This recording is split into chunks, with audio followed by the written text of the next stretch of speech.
Anda kembali menyaksikan debat publik ketiga pasangan calon gubernur dan wakil gubernur Nusa Tenggara Timur pemilihan tahun 2024. Hadirin dan pemirsa, pada segmen kedua ini, calon gubernur akan menjawab pertanyaan yang telah dibuat oleh tim panelis. Selain menjawab pertanyaan, masing-masing calon gubernur juga diberi kesempatan untuk menanggapi jawaban dari calon gubernur lainnya.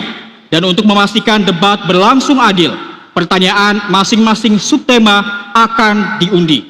Panelis akan mengambil pertanyaan dari fishbowl subtema. Di dalam fishbowl subtema akan ada bola bertuliskan A atau B. Lalu panelis akan mengambil pertanyaan dari fishbowl A atau B. Kepada ketiga calon gubernur, kami persilakan untuk maju ke depan podium. Baik hadirin dan pemirsa, pendalaman visi, misi, dan program kerja akan dimulai dengan calon gubernur nomor urut 2. Untuk itu kami persilakan panelis Ibu Maria untuk mengambil subtema di dalam fishbowl. Ya, silakan diperlihatkan Ibu kepada seluruh hadirin dan juga moderator. Pertanyaan subtema pada segmen ini berada pada fishbowl B.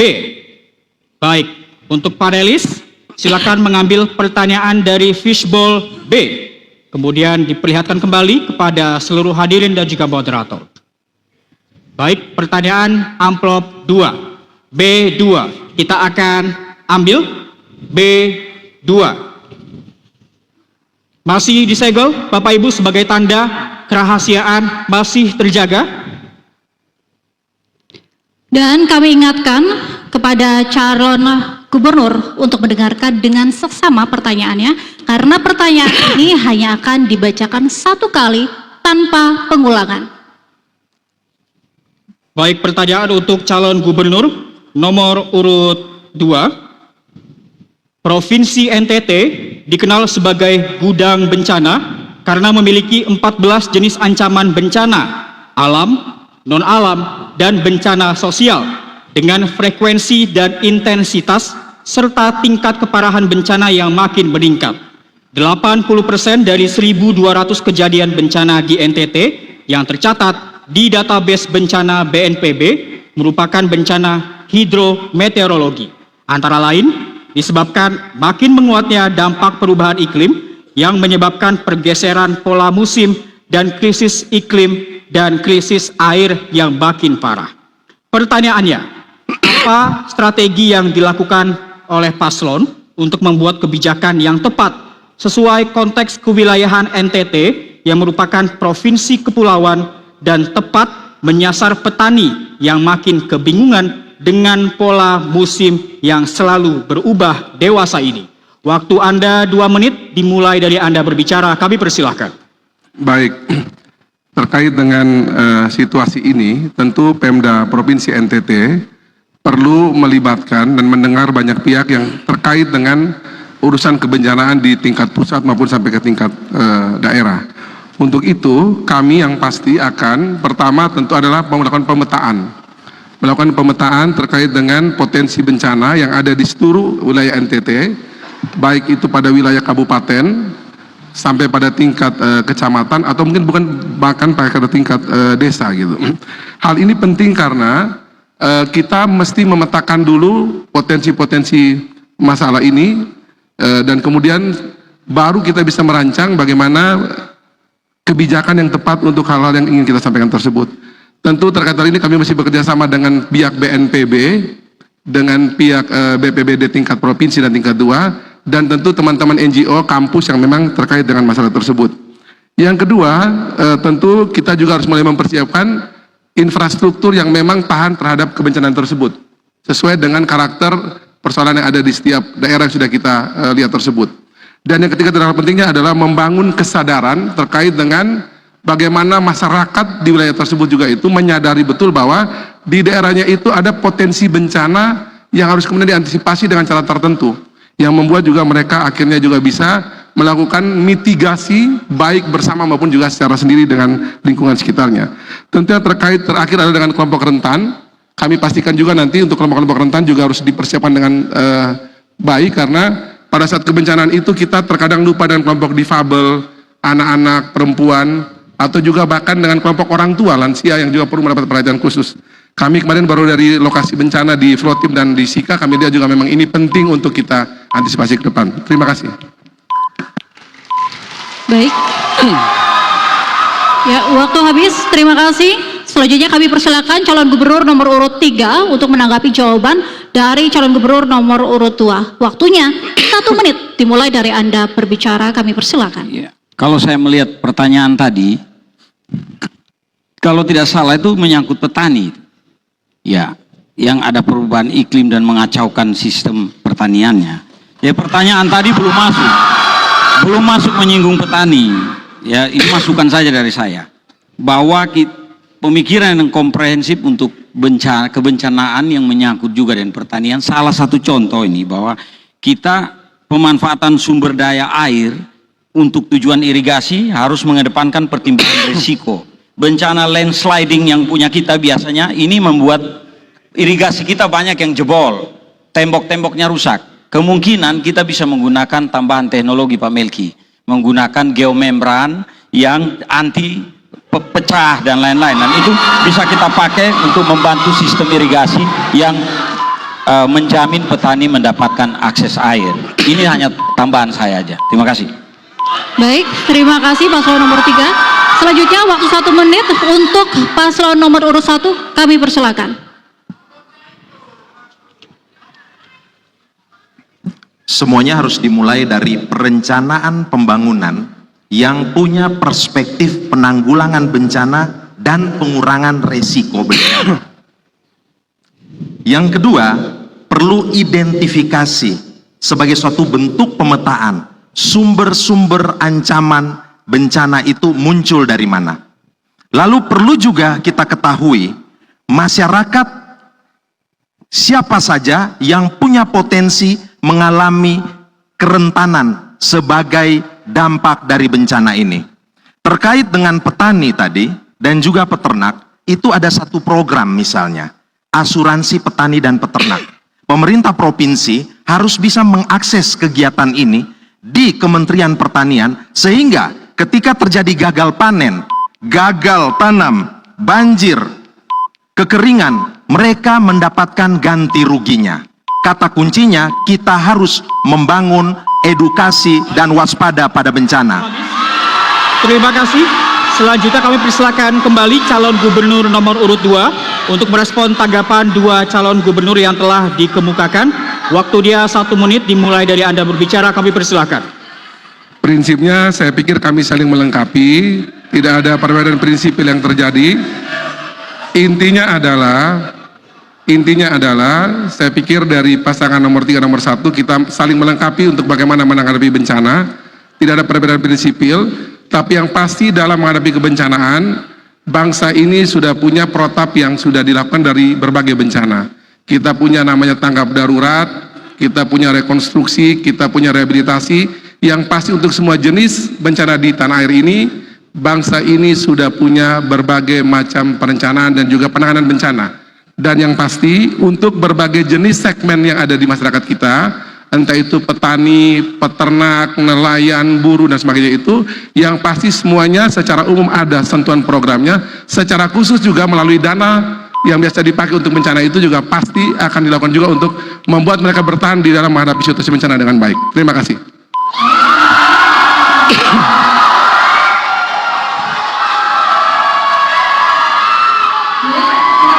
Pertanyaan kedua untuk calon gubernur nomor urut 3. Untuk itu kami persilakan panelis Bapak Khalid untuk mengambil pertanyaan di dalam fishbowl B.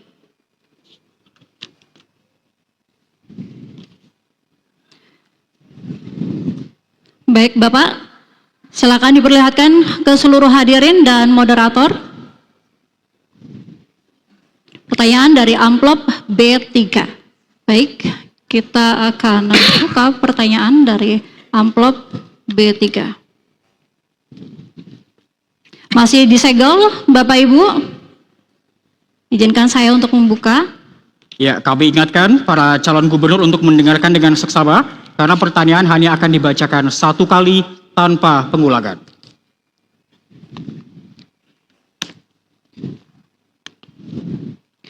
Baik, Bapak-Bapak. Dalam rangka mewujudkan Provinsi NTT sebagai pusat pariwisata bahari dan minat khusus bertaraf internasional, maka semua potensi pariwisata dan ekonomi kreatif harus dikembangkan secara maksimal. Sesuai dengan data yang ada, NTT memiliki 1.637 destinasi potensial dan memiliki 3 jenis potensi ekonomi kreatif, yaitu fashion, kria, dan kuliner, yang tersebar cukup merata pada hampir semua kabupaten kota.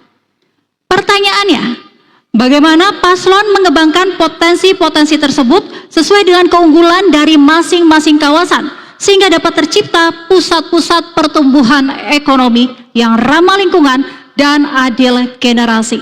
Waktunya 2 menit, dimulai dari Anda berbicara. Pengembangan pusat pertumbuhan ekonomi baru dengan memanfaatkan destinasi-destinasi yang ada, ini harus terintegrasi dengan pengembangan ekonomi kreatif yang khas dari setiap daerah.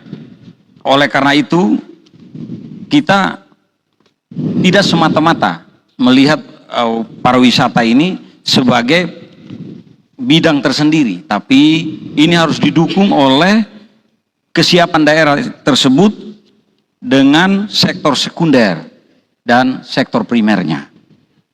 Dan juga pengembangan potensi wisata tetap mempertimbangkan menerapkan prinsip 5A, atraksi, aksesibilitas, akomodasi, amenity, dan awareness. Ini pendidikan kewisataan yang mutlak harus dimiliki oleh semua pihak di destinasi-destinasi yang dimaksud. Kemudian membangun jaringan wisata yang inklusif, tidak saja di wilayah NTT, tapi juga kita terintegrasi dengan NTB, Bali, bahkan dunia. Ini penting, didukung dengan apa? Kegiatan-kegiatan seperti festival budaya. Kita memiliki festival yang ada di Sumba, ada di Flores, ada di Timor. Hari ini pacuan kuda sudah hampir punah kita di Timor ini. Kita akan munculkan kembali seperti itu. Kemudian ke depan kita harus tahu bahwa pariwisata ini adalah prime mover daripada ekonomi kita. Tidak bisa bergerak sendiri, harus ditopang oleh industri olahan, agrobisnis untuk mendukung supply chain yang selama ini capital flight ternyata dan dimiliki justru oleh daerah luar, bukan oleh NTT. Dengan menyambut itu, maka ekonomi kita akan bangkit dengan cepat. Waktu Demikian. habis. Baik. Baik. Terima kasih. Selanjutnya kami persilakan untuk calon gubernur nomor urut 1 untuk menanggapi jawaban dari calon gubernur nomor urut 3. Waktu dia 1 menit, dimulai dari Anda berbicara. Kami persilakan. Pariwisata yang dibangun haruslah pariwisata yang berbasis komunitas. Maka ada 4 kata kunci P. P yang pertama itu adalah people, masyarakat adat. Itu tidak boleh dilupakan. P yang kedua adalah profit bagi pengusaha. P yang ketiga adalah prosperity bagi masyarakat dan juga bagi daerah ini. Dan P yang keempat yang tidak boleh dilupakan adalah planet. Ekologi menjadi hal yang penting. Investasi boleh masuk, tetapi harus punya perspektif ekologi. Dan bicara soal ekonomi kreatif, kami punya program namanya Dapur Kreator NTT atau NTT Innovation Lab. Tujuannya adalah untuk apa? Menjadikan wadah untuk pemanfaatan peluang ekonomi. Gen Z, generasi milenial, ini anak-anak muda yang kreatif. Kita perlu beri mereka ruang untuk mengembangkan potensi daya kreasi mereka. Menciptakan talent pool anak-anak NTT untuk bisa memanfaatkan digitalisasi ini untuk promosi pariwisata. Terima kasih. Baik. Mohon tenang. Kami mohon tenang, Bapak Ibu. Baik, terima kasih. Selanjutnya kami persilakan untuk calon gubernur nomor urut 2 untuk menanggapi jawaban dari calon gubernur nomor urut 3. Waktunya 1 menit, dimulai dari Anda berbicara. Kami persilakan. Baik, kami pikir yang terpenting adalah kita harus mempersiapkan para pelaku pariwisata di daerah-daerah yang akan kita kembangkan ini untuk mereka menjadi pelaku dan juga bisa menjalani berbagai rantai bisnis pariwisata itu dengan baik. Yang pasti, kami selama ini juga sudah mendorong untuk membangun BLK komunitas yang membantu di sektor pariwisata. Selama ini juga kami sudah mendukung UMKM untuk bisa mensupport juga di sektor pariwisata, dan juga tentu bekerja sama dengan berbagai lembaga terkait, Badan POM untuk sertifikasi biar mereka bisa dinilai untuk bisa masuk di industri, di pasar di luar. Tentu kami mendorong agar seluruh masyarakat di daerah pariwisata tersebut juga mereka bisa masuk dalam rantai bisnis pariwisata yang ada di daerah tersebut. Bagaimana bentuknya tentu ini akan disiapkan oleh tim kami agar nanti mata rantai bisnis pariwisata itu juga betul-betul memberikan kesejahteraan bagi masyarakat lokal di situ. Terima kasih. Baik, terima kasih paslon nomor urut 2. Selanjutnya kami persilakan calon Gubernur nomor urut 3 untuk merespon tanggapan dari dua calon sebelumnya yang sudah dikemukakan. Ya. Waktunya 1 menit, dimulai dari Anda berbicara, kami persilakan. Pertumbuhan agrobisnis yang terjadi sekarang ini masih sangat lemah, sehingga pada kenyataannya 87% dari suplai untuk konsumsi hotel-hotel dan restoran-restoran di Manggarai Barat itu datangnya dari Surabaya. Jadi truk-truk yang datang mengantar makanan pulangnya kosong. Ini sesuatu yang harus kita tingkatkan bersama. Terutama untuk paket siaga nanti, begitu kita mendapat kepercayaan dari masyarakat, maka yang kita bangun pertama adalah sektor primer yang didukung oleh sektor sekunder yang baik. Dan kita pastikan pendidikan-pendidikan vokasi ini akan langsung sesuai dengan potensi lokal yang ada, sehingga akan mendukung kemampuan-kemampuan primer untuk tumbuh dengan cepat, mendukung pariwisata yang ada di Nusa Tenggara Timur. Demikian, terima kasih. Baik, terima kasih. Selanjutnya kita beralih ke pertanyaan ketiga untuk calon gubernur nomor urut 1. Untuk itu kami persilakan panelis Ibu Yuliana untuk mengambil pertanyaan di dalam fishbowl B. Baik Ibu, silakan diperlihatkan ke seluruh hadirin dan juga moderator. Baik, pertanyaan dari B4. Bapak Ibu, terlihat masih tersegel, ini artinya kerahasiaan masih terjaga. Izinkan kami untuk membukanya. Ya, kami ingatkan para calon gubernur untuk mendengarkan dengan seksama karena pertanyaan hanya akan dibacakan satu kali tanpa pengulangan. Baik, Bapak-Bapak, mohon disimak. Pertanyaan untuk calon gubernur nomor urut 1. Data 3 tahun terakhir menunjukkan realisasi investasi di NTT cenderung menurun dan tidak menyebar secara merata pada 22 kabupaten atau kota. Terbanyak berada di Kabupaten Manggarai Barat. Investasi merupakan salah satu motor penggerak untuk mengoptimalkan potensi lokal, menciptakan lapangan kerja, dan meningkatkan pendapatan daerah.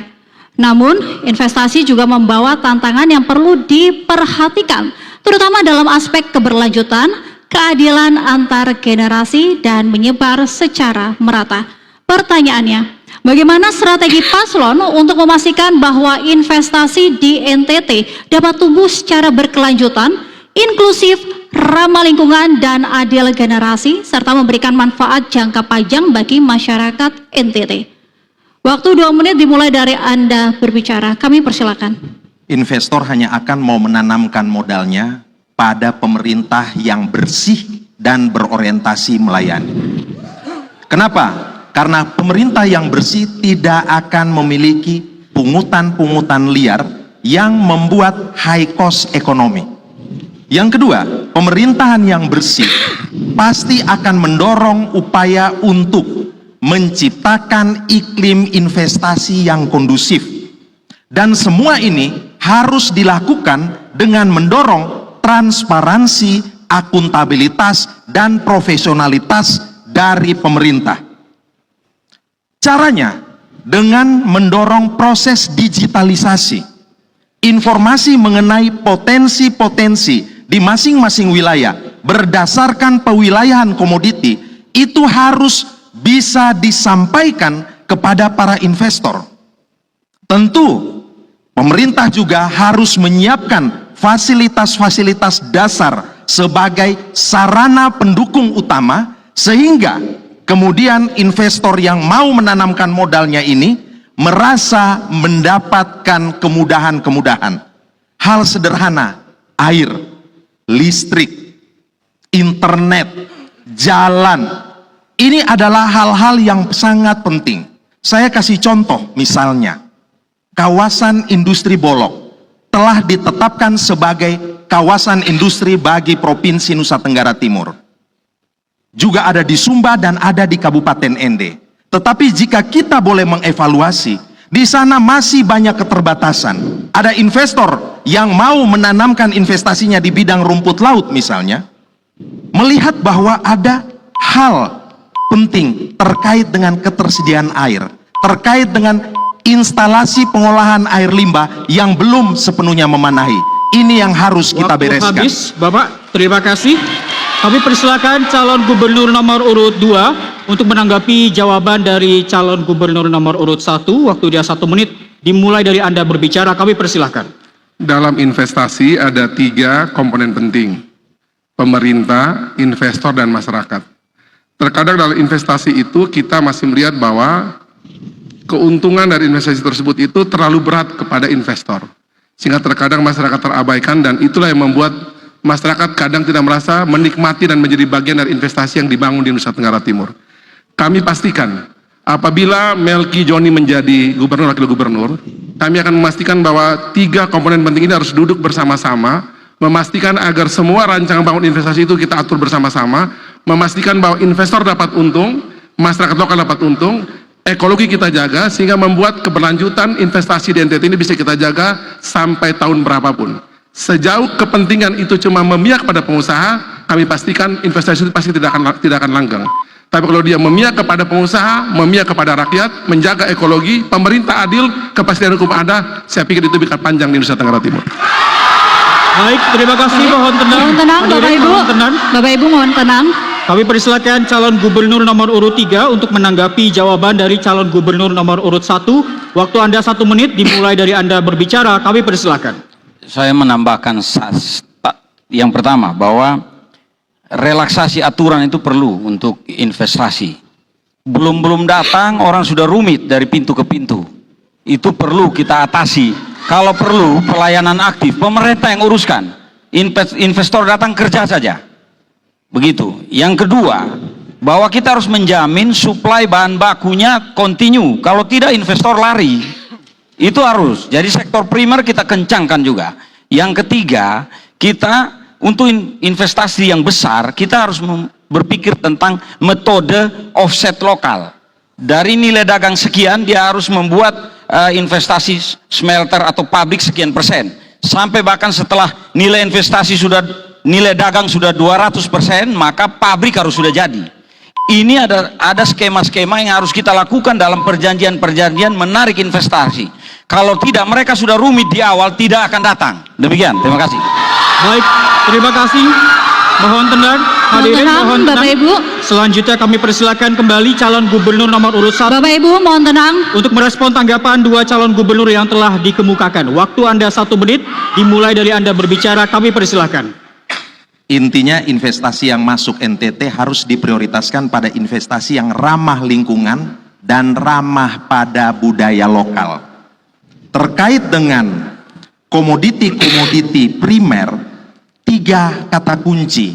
Yang pertama, kapasitasnya atau kuantitasnya harus terjaga supaya pasokannya itu selalu lancar. Yang kedua, kualitasnya, standarnya harus betul-betul tetap bisa dijaga supaya mutunya itu ada. Dan yang ketiga itu adalah aspek kontinuitasnya, ada kesinambungannya. Dan tentu pelibatan partisipatoris masyarakat yang ada di sekitar wilayah investasi ini harus betul-betul kita dorong. Kita berharap investasi membuka lapangan pekerjaan.